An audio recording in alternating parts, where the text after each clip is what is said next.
Manda saluditos, fe. Saludos para la gente del Tricavideo, sí. A la gente de este video.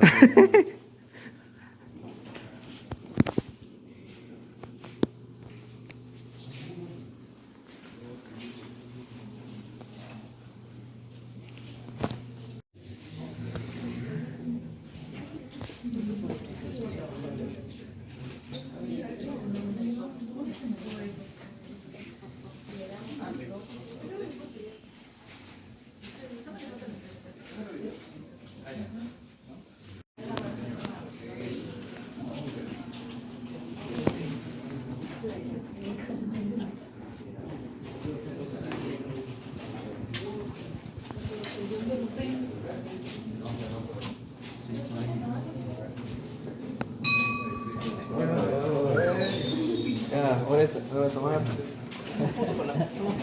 Para la foto, para la foto. Una foto.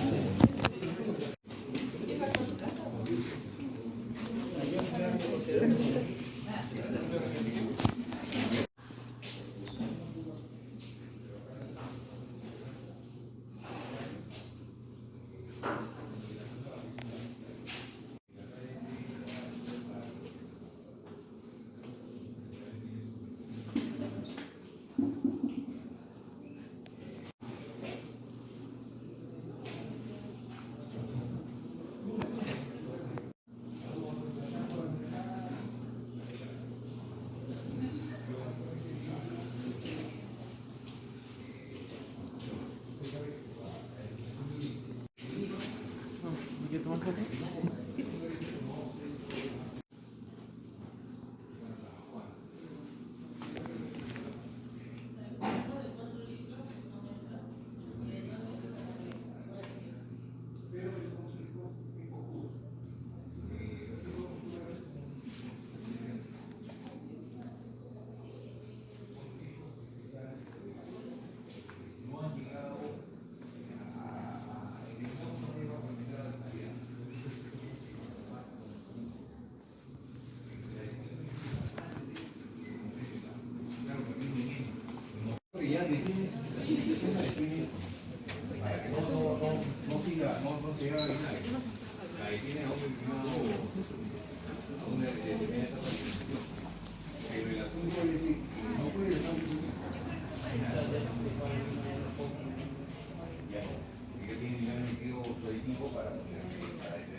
También se enfría mucho, se oscurece un poco, tiene una opacidad.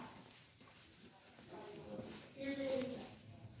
Se llama ya los colores de clarificación. ¿Qué añade? Añade acción, todo bueno, ella añade clarificación.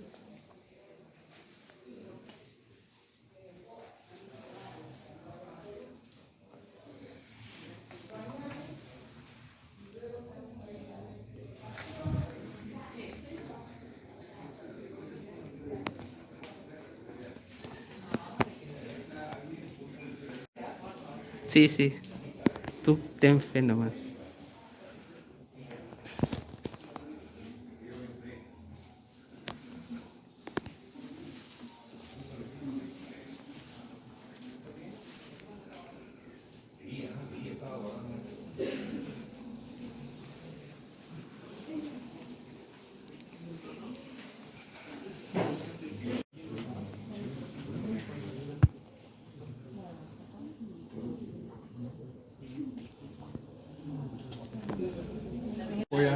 Tomen este pisco.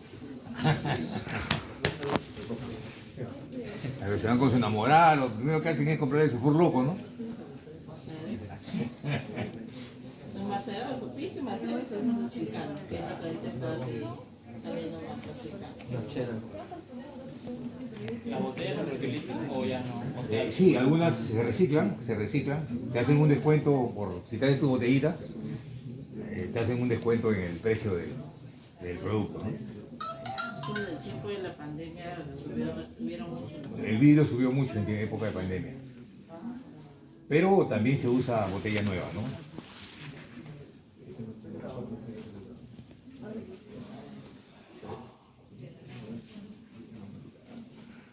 ¿qué tipo de uva usan? Ahí están las uvas, ¿verdad? Son 8 uvas pisqueras, pero básicamente acá usan la quebranta, Italia. Quebranta de Italia. Y el moscato para el vino, ¿no? O sea, para los mostoveros quebrante Italia y Toronto. Porque de esos tres hacen el acholado. Así es. Esas son uvas pisqueras. Las uvas viníferas tienen el Borgoña, el Italia, el quebranta Mollar para el rosé, la uvina para el tinto clásico. ¿Roberto Chale? ¿Es Roberto Chale? Tiene más sabor el cambio. Con limón. Alianza le está metiendo a la U, ¿cómo es eso? Ese sí es más fuerte. El isotónico es más fuerte, ¿no?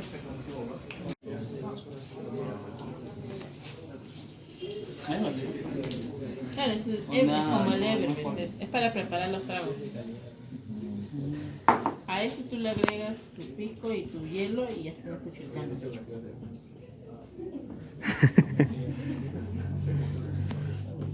Nuevo, obvio,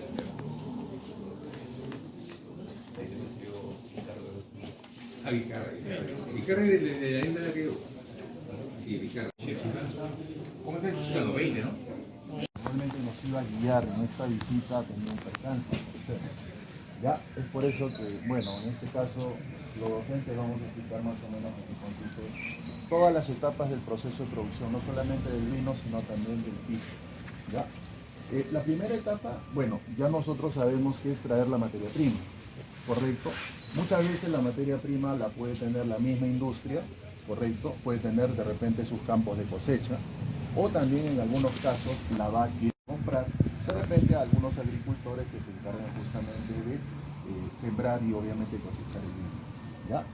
En este caso creo que esta empresa lo que hace es, tiene sus sembríos, pero muchas veces, dependiendo de la época, si hay también más demanda, necesita ¿qué cosa? Comprar esta materia prima, obviamente de algunos agricultores. ¿Correcto? Muy bien, cabe resaltar de que esta es una planta que obviamente tiene un funcionamiento, y comparada con otras plantas, obviamente esta es pequeña, ¿ya? Pero por lo que la ingeniera me comenta es que la planta, o sea, esta viñera tiene una planta que queda en Guaral, que obviamente es más grande, ¿ya? Esta también es una planta, pero es pequeña. Lo que normalmente hace esta planta pequeña es producir, y esa producción ya se da para todo un año, ¿correcto? ¿Ya? Es por eso que normalmente vemos que en estos momentos están apagadas las máquinas, no en funcionamiento, ¿no?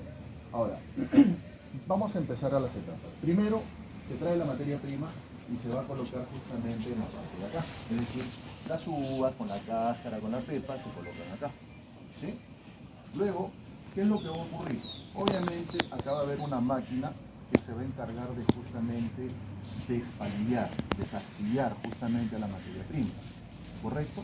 Va a empezar de repente a sacar las ramas que hayan podido quedar, etc.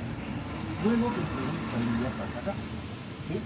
Acá justamente lo que va a ocurrir es que va a haber, por así decirlo, ¿no? Una máquina que se va a encargar de triturar, ¿correcto? Va a tener unas ciertas paletas, como una especie de gusano sin fin, ¿ya? Pero acá no veo el gusano sin fin, supongo que debe trabajar de manera manual con unas paletas, donde lo que hace justamente es estrujar, triturar justamente las uvas, ¿correcto?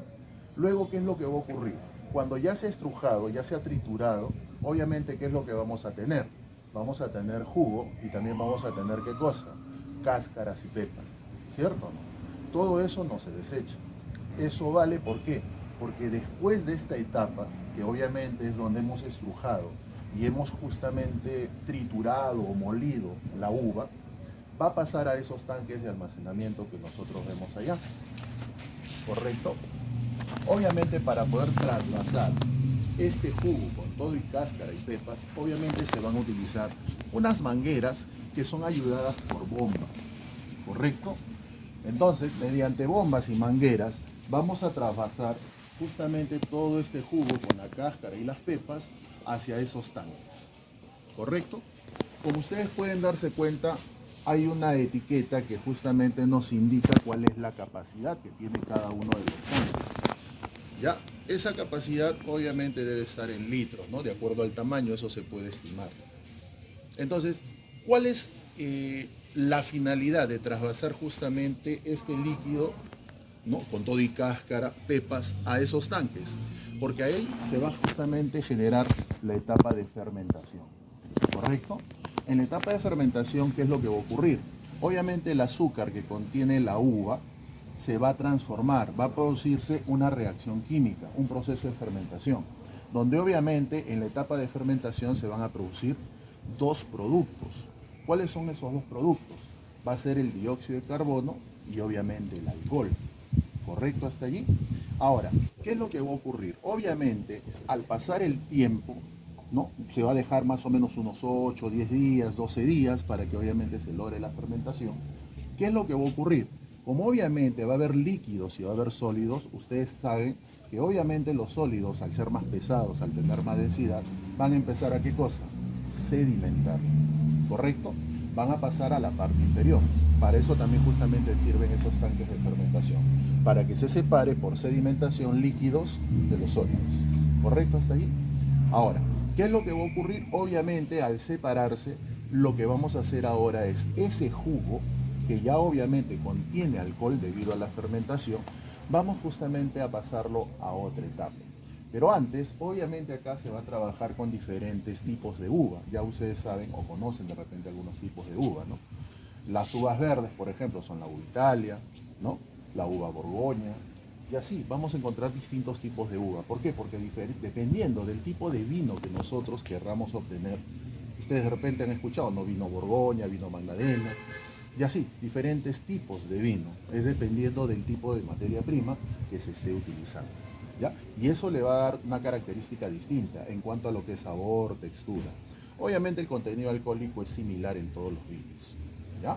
Entonces, en esa etapa, lo que justamente se hace es, uno, formación del alcohol, que ya sabemos que son dos productos, alcohol y dióxido de carbono, ¿correcto? ¿Y qué más? Y sedimentación, ¿correcto? Muy bien, ahora, lo que va a hacer obviamente el dióxido de carbono es, como es un gas, se va a empezar a ascender, va a estar en la parte de arriba.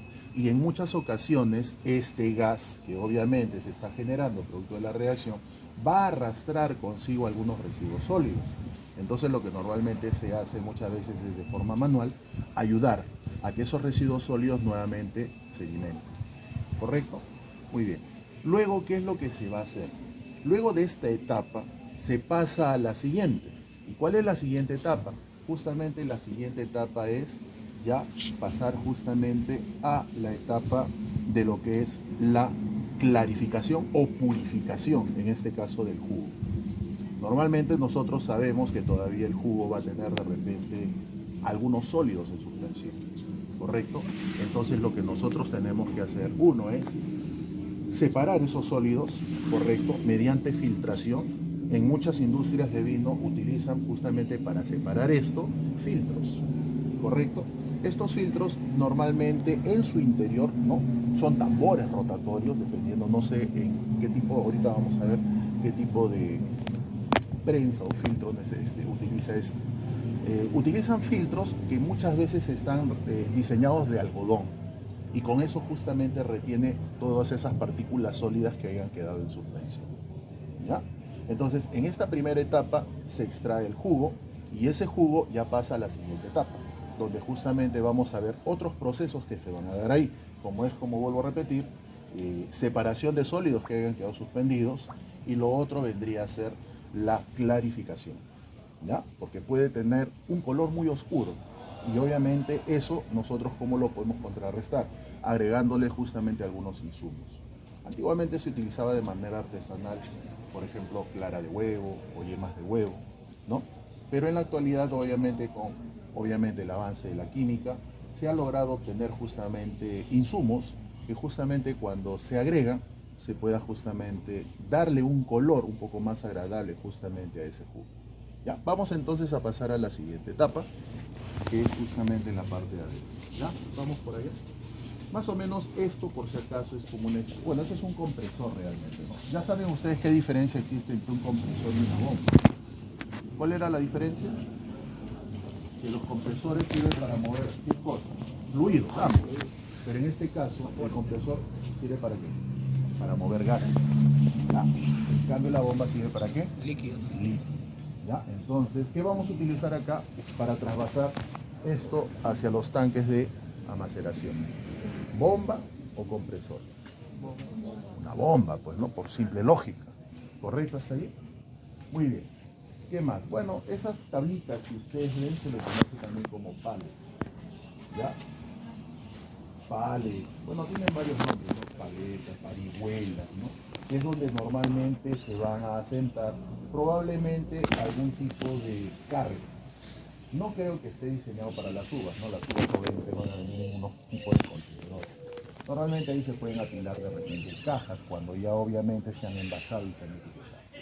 ¿Qué más podemos observar? Bueno, esta es otra forma de cómo justamente también se puede lograr la fermentación, lo que antiguamente se hacía, pues, ¿no? Estos tanques también son justamente tanques de amaceración, pero de tipo artesanal, ¿correcto? Es decir, son cerámicos, ¿no? Son más o menos hechos de barro, de algún tipo de cerámico, que también justamente cumplen esa función de lograr fermentar, ¿no? Antiguamente, antes de que la tecnología avance, se utilizaban eso, ¿no? Incluso ustedes saben que en el antiguo Perú, los incas, fermentaban justamente también la famosa chicha de jora, pues, ¿no? Para ser tomada, y utilizaban justamente estos recipientes. Tienen un nombre que ahorita no lo recuerdo. ¿Ya? Muy bien, entonces esa es la primera etapa, ahora pasemos a la siguiente, vamos a entrar entonces por la puerta de la...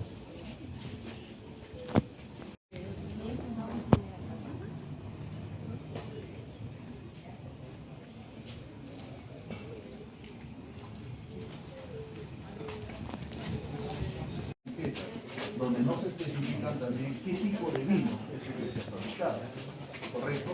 Ahí podemos ver, por ejemplo, el vino tinto clásico, por acá podemos ver, por ejemplo, el Borgoña, que es un semiseco. Por ahí ustedes van a encontrar distintas etiquetas, ¿ya? Entonces, cada uno de estos alambiques de madera justamente sirve para poder, ¿qué cosa? Colocar el vino ya ahí conocido procesado. Se almacena, se deja por un periodo durmiendo, así se le dice, ¿no? Se le duerme al vino un tiempo, más o menos alrededor de 2-3 meses, y luego se procede al envasamiento. ¿Ya? Eso es justamente para que todo se pueda volver a homogenizar, es decir, no se va a homogenizar el vino dándole una agitación, eso tiene que homogenizarse a nivel natural, es por eso que se le deja reposar, para dormir se le dice. ¿Ya? Y luego de acá ya pasa la etapa de envasado. Pero vamos por acá para ver la siguiente etapa. Almacenamiento que se obtiene cuando el vino se ha extraído del procesamiento que vamos a ver. Y luego recién se pasa al proceso de dormir, o sea, en la etapa donde deben reposar en esos barriles de madera. O sea, esto es lo que se está obteniendo del procesamiento. De acá se trasvasan justamente allá.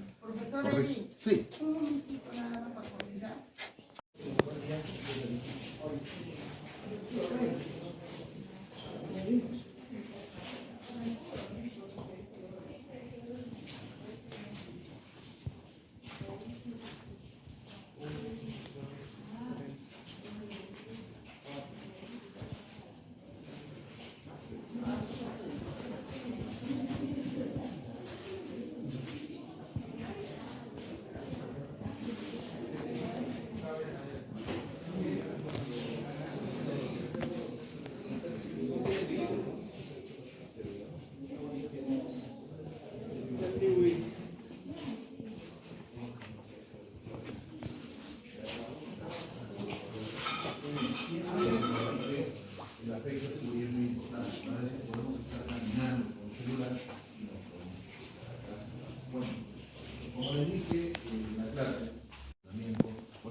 van a trabajar con líquidos, fluidos que van a estar a cierta temperatura, ¿ya? Y sobre todo cuando pasemos por una zona, siempre hay que tener cuidado. Bueno, normalmente en una industria ya más grande, acá siempre debe haber señalizaciones, ¿correcto? De repente líneas amarillas, alguna baranda que separe justamente a esos posibles riesgos de caída. ¿Ya? Es muy importante que tengamos en cuenta eso, ¿no? Por ahí de repente, si alguien no se da cuenta, se puede tropezar. Entonces hay que tener siempre mucho cuidado. Bueno, como les decía, vamos a la siguiente etapa. Ha sido fermentado, correcto, y se ha sentado. Obviamente va a pasar justamente a una etapa donde normalmente, ¿qué es lo que vamos a hacer? Lo vamos a procesar. Allá es donde se almacena ya el jugo, y lo que obviamente ahí vamos a hacer es la etapa de la clarificación.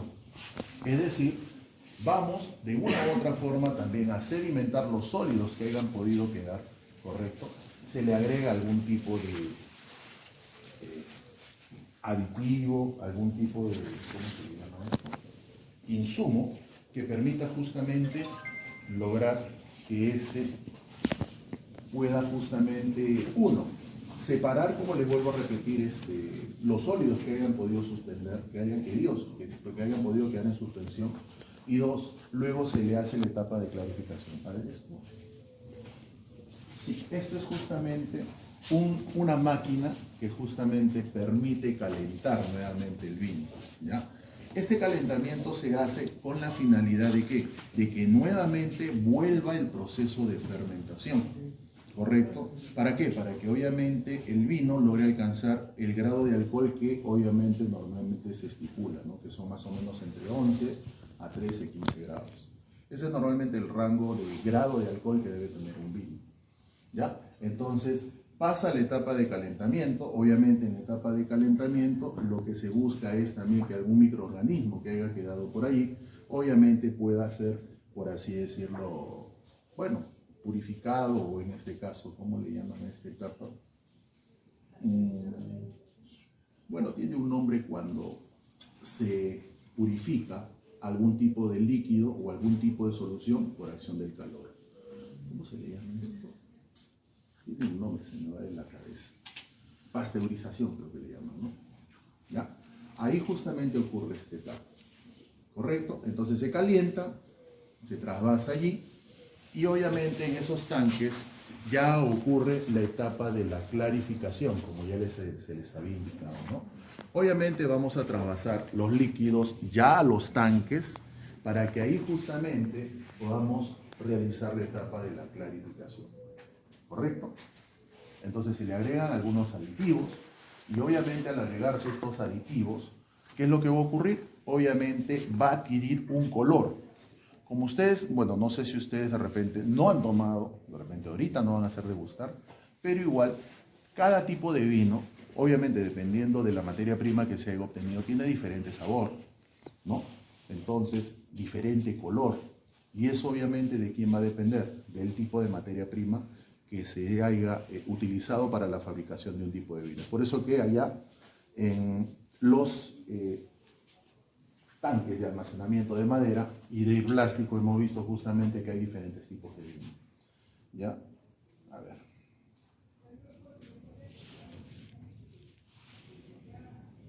No le había apuntado acá el nombre que utiliza, pero es un insumo, ¿ya? Que se utiliza para la clarificación. Bueno, entonces, ya cuando se ha echado la clarificación, ya prácticamente se tiene el vino. Los sólidos que han quedado por ahí suspendidos, podrían hacer, se le echa algún tipo de coagulante, para que ese coagulante haga que estos se aglomeren, estos pequeños sólidos que hayan podido quedar suspendidos, se aglomeren y obviamente caigan por efecto de sedimentación, por efecto del alcohol. Y luego obviamente estos sólidos, por ahí van a ver de repente algunas llaves donde justamente en la parte inferior eso ya queda. Entonces, mediante bombas, ahora sí, luego de haber ya obtenido el vino, se les va a trasvasar ¿hacia dónde? Hacia esos depósitos que vieron hace un momento de plástico, ¿se acuerdan o no? Los depósitos de plástico, y luego de un tiempo, luego de ver, ¿no? Obviamente se hace un examen de calidad, a ver si efectivamente hay algún tipo de sólido disuelto, si tiene la textura, el color, el sabor adecuado, y recién ya pasa a la otra etapa que es el almacenamiento, ¿no? Donde va a dormir el vino por algún tiempo, meses, bueno, pueden ser 1, 2, 3 meses, dependiendo. Luego de la etapa que justamente le llamamos, ¿no?, el dormido del vino, pasa ya justamente a la etapa de envasado, ¿correcto? Se envasa obviamente el vino, obviamente se utilizan botellas, por ahí creo que ustedes ya han visto algunas botellas que están envasadas, ¿no? Obviamente, si la empresa fuera un poco más grande, empresas más grandes, obviamente eso ya está sistematizado, ¿no? Vienen las botellas, ya obviamente está programado para qué cantidad de líquido tenga que justamente ingresar a cada una de ellas, y luego viene el proceso del corchado. Ahí justamente es la máquina donde realizan el envasado, ¿no? El envasado y la etapa del corchado, que consiste justamente en colocarle el corcho. Ahora, el corcho, aunque parezca insignificante, es una parte muy importante de la última etapa. ¿Por qué? Porque obviamente el corcho lo que hace es que el vino mantenga justamente ese sabor que tiene justamente al ser extraído de esos tanques de madera de almacenamiento. Si por A o B nosotros tomamos un vino, le sacamos el corcho y le ponemos otra tapa, tenlo por seguro que después de unos días ya no sabe igual. Se empieza a ranciar el sabor, ¿ya? Entonces el corcho hace que justamente mantenga ese sabor agradable, ¿ya? Es como una especie de regulador, ¿ya?, del sabor. Bueno, en la actualidad han diseñado corchos que obviamente ya no son de ese material, son corchos sintéticos, correcto, que obviamente cumplen la misma función, pero obviamente nunca lo natural se va a igualar obviamente a lo sintético, ¿no? Ya, esa es la etapa entonces de lo que es el envasado, o mejor dicho, colocarlo en las botellas, el corchado, y luego ya pasa justamente a la parte del etiquetado. Me parece que esa es la máquina que etiqueta. Y luego del etiquetado ya obviamente pasa a lo que es las cajas, ¿no? El envasado en las cajas, y posteriormente la última etapa ya sería la distribución hacia los, en este caso los clientes, ¿no? Que pueden ser negocios, empresas, supermercados, qué sé yo, dependiendo de cuál sea la cartera de clientes que tenga la empresa. Ahora, en esta empresa o en esta viniera, no solamente se produce vino, sino que también, si produce vino, ¿qué se puede obtener del vino también? El pisco. Claro, espumantes, pero lo usual es obtener el pisco, ¿correcto? Entonces, el producto principal de esta viniera, obviamente, es la producción de vino. Pero, ¿se acuerdan que habíamos indicado que hay restos que van a sobrar cuando ya el jugo lo hemos trasvasado, ¿sí? Esa cáscara que contiene justamente las cáscaras, las pepas y algunos residuos del jugo, también tienen alcohol. Entonces todo acá, como les dije, se tiene que aprovechar al máximo. Eso se puede desechar, pero ¿por qué desecharlo si todavía de ahí puedo extraer alcohol? Entonces de ahí, de esa, bueno, no se llama desperdicio, se llama residuo, ¿cierto? Puedo justamente obtener un producto secundario, que en este caso, para esta viniera, el producto secundario es el pisco.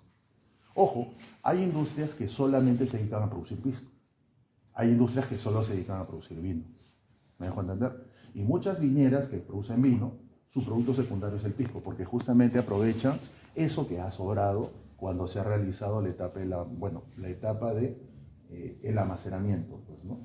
¿Ya? Entonces, ¿qué es lo que hacen con eso? Lo vuelven a exprimir, se extrae un jugo, y de ese jugo justamente lo que se hace, ¿qué cosa es? Extraer el alcohol. ¿Correcto? Entonces el alcohol pasa por un proceso de destilación, que ahora lo vamos a explicar. Vamos a hablar de lo que es el alambique, que vemos por ahí, es un alambique pequeño, ¿correcto? En el caso de industrias mineras. En el caso de industrias que solo se dedican al pisco, ellas lo que hacen es lo mismo, pero no producen vino. No todo ese jugo que han utilizado, ¿para qué lo van a hacer? Lo van a utilizar justamente para que de ahí puedan extraer el pisco, es decir, el destilado. ¿Ya? Pero en el caso de una industria vinera donde el producto secundario es el pisco, utilizan justamente esos residuos que sean producto, ¿no?, de la amaceración, ¿no?, producto del fermentado, y lo van a utilizar justamente para producir el pisco. Vamos allá para explicarles ahora lo que consiste la producción.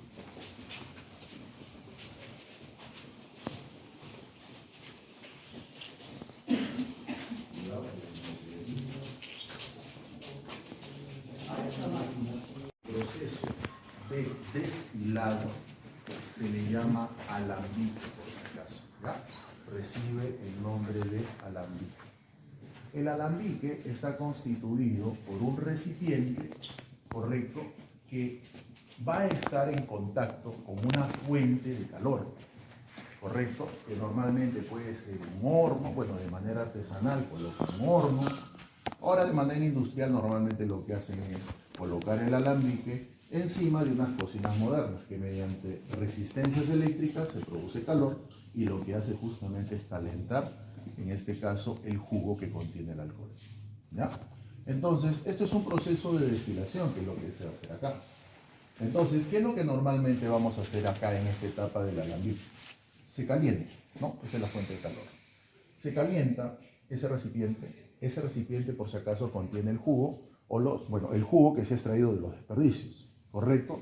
Y como ya sabemos, él contiene alcohol. Entonces, ¿qué es lo que vamos a hacer? Vamos a empezar a calentarlo. Pero obviamente para controlar, porque no quiero que se eleve mucho la temperatura, vamos a tener que controlarlo, obviamente, con un instrumento que nos permita medir la temperatura. ¿Para qué? Para que obviamente al calentarse, como esto tiene alcohol, ustedes saben que el alcohol tiene un punto de ebullición, ¿sí? A condiciones estándar, más o menos el punto de ebullición del alcohol es entre 60 y 70 grados, ¿correcto? Entonces, cuando nosotros empezamos a calentar esto, ¿qué es lo que va a ocurrir? Obviamente el alcohol se empieza a evaporar, pasa a la fase gaseosa, a la fase vapor. Ese vapor empieza justamente a pasar por ese tubo, que va justamente a esto, a este otro tanque, que se le conoce como, ¿cómo se llama esto? Es un tanque de intercambiador de calor, ¿ya? Se le conoce como, tiene un nombre. Ahorita me voy a acordar y se los digo, ¿ya? Es un tanque donde justamente se procede a realizar el enfriamiento. O sea, ¿con qué finalidad? El vapor o el alcohol ingresa en forma de vapor, ¿correcto? Allá, ingresa a este condensador, se le llama condensador, ¿ya? Este condensador de repente no lo vemos, pero en la parte interna tiene como una especie de serpentín, ¿ya? Es como si fuera un tubo en forma helicoidal. Ese tubo que tiene forma helicoidal, obviamente vamos a hacer pasar ¿qué cosa? Agua. El agua lo hacemos pasar ¿con qué finalidad? Con la finalidad de que intercambie calor con el vapor, ¿correcto?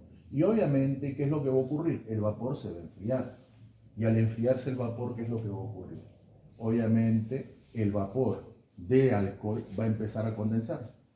Y al condensarse, ¿qué es lo que se va a obtener? Obviamente el alcohol en fase líquida. Eso es el pisco.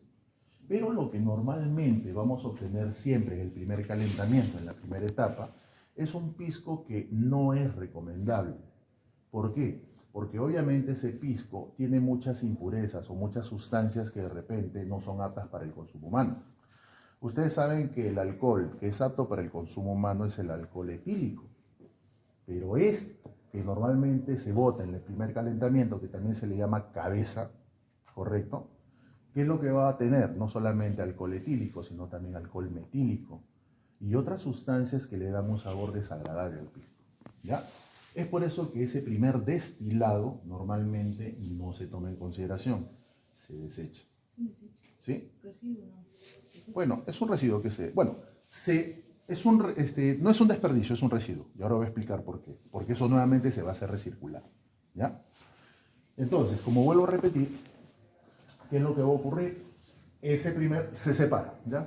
Porque eso lo vamos a recircular luego. Se le separa y luego, cuando ya viene el siguiente destilado, seguimos calentando, obviamente. Vamos a seguir destilando alcohol. Y obviamente el alcohol, ya que viene, es lo que justamente vendría a ser el pisco. Obviamente va a tener que tomarse una muestra y ver justamente, hacer un análisis físico-químico de las propiedades que posee ese alcohol, ¿correcto? Y ver si efectivamente reúne las condiciones para que sea pisco. Tendríamos que ver qué tipo de componentes, lo usual es que solamente tenga qué cosa, etanol, ¿correcto? Y además tenemos que ver también el porcentaje de grado alcohólico. Normalmente para que un destilado se considere pisco, el grado alcohólico debe oscilar entre los 38 y los 48 grados. Profe, pero yo he visto que el pisco no llega a 48, no llega.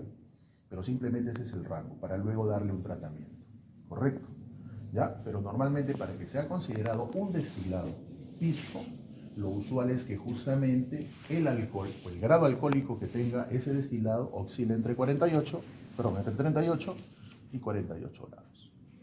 ¿Correcto hasta ahí? Y de esa manera justamente se obtiene el pisco.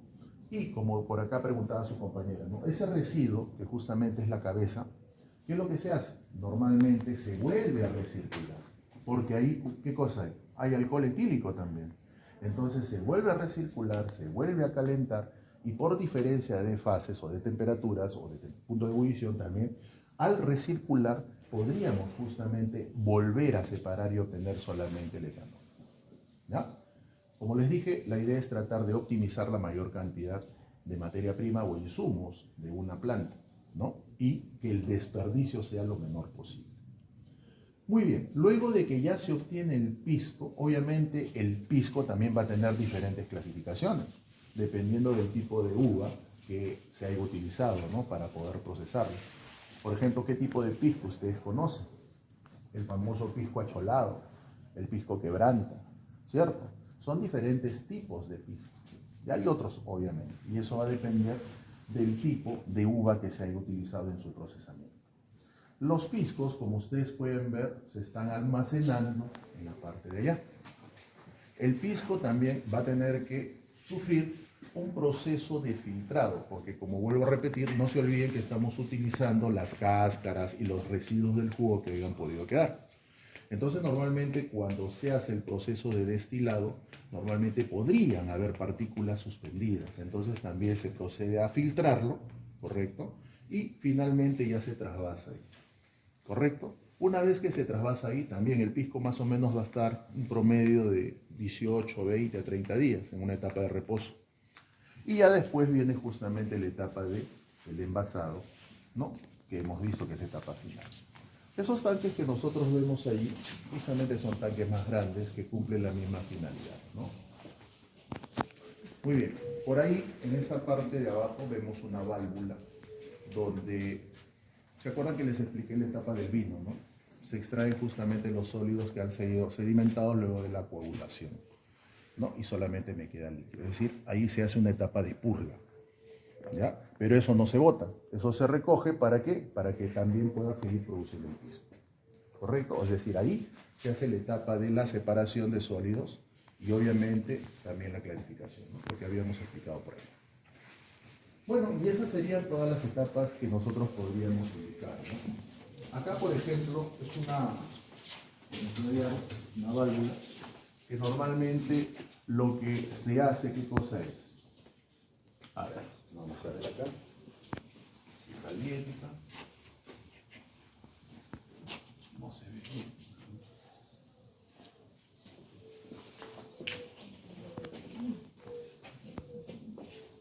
Me parece que por ahí justamente hay un canal interno, ¿no? Me parece, donde justamente acá ya se tiene electricidad, me parece. Ya, no se puede observar bien. Y bueno, esas son las etapas de producción. Como ustedes se pueden dar cuenta, no hay nada del otro mundo. Antiguamente ustedes saben que el pisco y el vino sobre todo, en vez de utilizar esas paletas, ¿no? Esos despalilladores, ¿no? Y triturar, ¿no? Utilizando prensas, que es lo que normalmente hacían las personas, ¿no? Del oriente de Perú. Obviamente pisarlo. Y aunque parezca mentira, el pisado también influía en el sabor. Profe, más rico. Aunque parezca mentira, sí. Porque ustedes deben saber que la piel tiene enzimas. Y las enzimas actúan justamente como una especie de fermentador. Y eso, de una u otra forma, como es una enzima natural, obviamente hace de que efectivamente el sabor cambie y sea distinto. De repente ustedes cuando tomen una cerveza, dense cuenta que la piel tiene enzimas, bueno, la boca más todavía. Cuando sale mucha espuma, ¿no? Imagínate que por ahí sale bastante espuma, ¿no? Se cayó la cervecita, que espuma. Ponle el dedo y te vas a dar cuenta que al toque la espuma baja. ¿Por qué? Porque obviamente la espuma tiene enzimas y la enzima lo que hace justamente es inhabilitar la formación de espuma, ¿ya? Bueno, eso es como un comentario general. Antiguamente se utilizaba justamente la pisada, la época de la pisada, para también triturar y extraer el jugo de la uva para poder realizar el procesamiento del vino. Muy bien, muchachos, no sé si hay alguna pregunta, alguna inquietud, sino para pasar ahí al área, creo que nos van a hacer degustar un poco de vino. Si desean, en unos medios puede alguien comprar, ¿no? Por ejemplo, un vino. Si es agradable, sí, de repente nos dejan un precio adecuado, vamos a ver. Pero hasta ahí hay algún tipo de consulta. Todo lo que hemos explicado en teoría está acá. Ahora, esta es una planta chica, bien sincero. Vamos a hacer otras visitas, obviamente, a otras plantas donde son monstruos, ¿no? Esto prácticamente no es ni la 20ª parte, ¿no? Son grandes. Hay está programada una visita a Terracos, que es una planta cerámica, donde justamente fabrican diferentes tipos de productos hechos de cerámicos, ¿ya? Ahí sí es grande, es más grande y ahí sí obviamente la planta está en pleno funcionamiento. Si está en pleno funcionamiento y no se detiene, ¿qué significa? ¿A qué tipo de procesos estaría generando ahí? Continúa. Continuo, Pero este es ¿cierto? por lotes. Esto sería por lotes o batch, ¿correcto? Porque se produce solamente un tipo y luego nuevamente se va a volver a producir. Dice un ¿Ya? año nomás. Muy bien, acá. Pero hay otras plantas Pero acá donde tiene obviamente hay una producto. producción, bueno, no continua, sino cada cierto tiempo, ¿no? Porque ustedes saben que la fruta solamente bota cada cierta época en el año. Profesor, dice, en el dormido, en los tanques grandes de madera, usted dice que la madera le da el sabor al vino. Es para que justamente se homogenice. No es que la madera le dé el sabor, sino que se homogenice todo Ahí el no sabor. ocurre un proceso químico, la fermentación. No, solamente es para que todo el sabor se homogenice, ¿no? No le da color nada. No, ahí no, ya la clarificación le dio el color. Ya. No es como por ejemplo, en el whisky, ¿no? En el whisky sí ahí absorbe el sabor del roble, ¿no? Es por eso que se le tiene que dejar por años, ¿ya? Pero en el caso del vino no, solamente es para que se homogenice el sabor en todo el volumen, ¿correcto? Se haga una etapa de reposo. Muy bien, chicos. Si no hay preguntas, vamos entonces para allá. Creo que el primer grupo ya se fue para la 1.